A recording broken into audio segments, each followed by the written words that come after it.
As we examined in our previous video, what is the Novus Ordo Missae?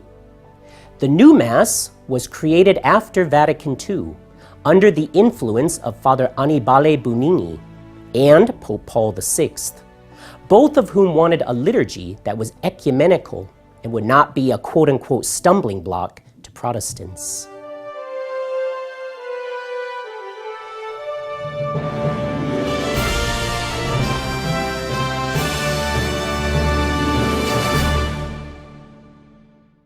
This goal was accomplished with the new liturgy by obscuring or even removing from its prayers the Catholic doctrines concerning the propitiatory nature of the Mass, the sacrificial and mediatory character of the priesthood, and the dogma of the real presence of our Lord Jesus Christ in the Holy Eucharist. It was these alarming theological deficiencies that caused Cardinals Ottaviani and Bacci to write in September 1969 to Pope Paul VI what was called the Ottaviani Intervention. In Part 6, we read, quote, "It is evident that the Novus Ordo has no intention of presenting the faith as taught by the Council of Trent, to which, nonetheless, the Catholic conscience is bound forever.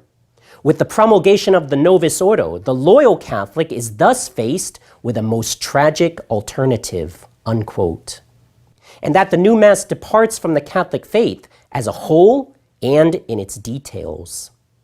Along the same lines, Archbishop Marcel Lefebvre affirmed, quote, "that the new Mass, even when said with piety and respect for the liturgical rules, is subject to reservations, since it is impregnated with the spirit of Protestantism. It bears within it a poison harmful to the faith," unquote. With the deficiencies in the rite itself, Archbishop Lefebvre also pointed out the danger to the faith coming from bad preaching and liturgical abuses. In itself, the rite of the new Mass does not clearly express the faith, precisely on the points of doctrine denied by the Protestant heresies. In itself, therefore, this new rite of the Mass constitutes a danger to souls.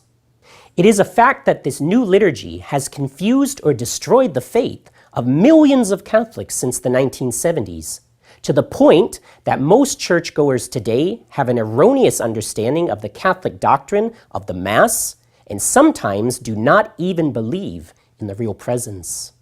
The Church cannot ask her members to endanger their faith. This is the reason why Catholics are not obliged to attend the new Mass to fulfill the Sunday precept. In fact, for those who have knowledge of its inherent problems, the new Mass is to be completely avoided, as they understand that it is also an offense to God.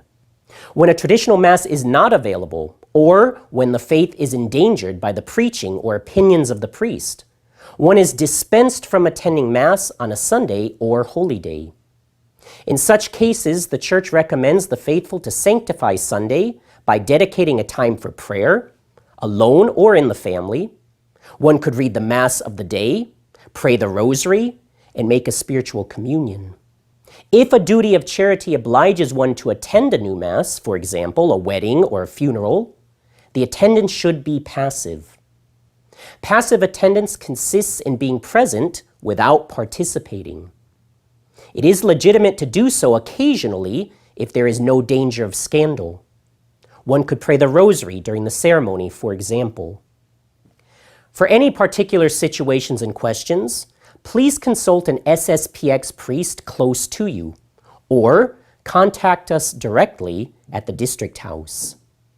For further insight and understanding, we recommend reading The Mass of All Time by Archbishop Marcel Lefebvre, which can be found at angeluspress.org. Another great source we recommend is Priestly Holiness, also by Archbishop Marcel Lefebvre, and Pope Paul's New Mass by Michael Davies, as well as the Ottaviani Intervention, a short critical study of the new order of Mass. To learn more, go to sspx.org and subscribe to our email list.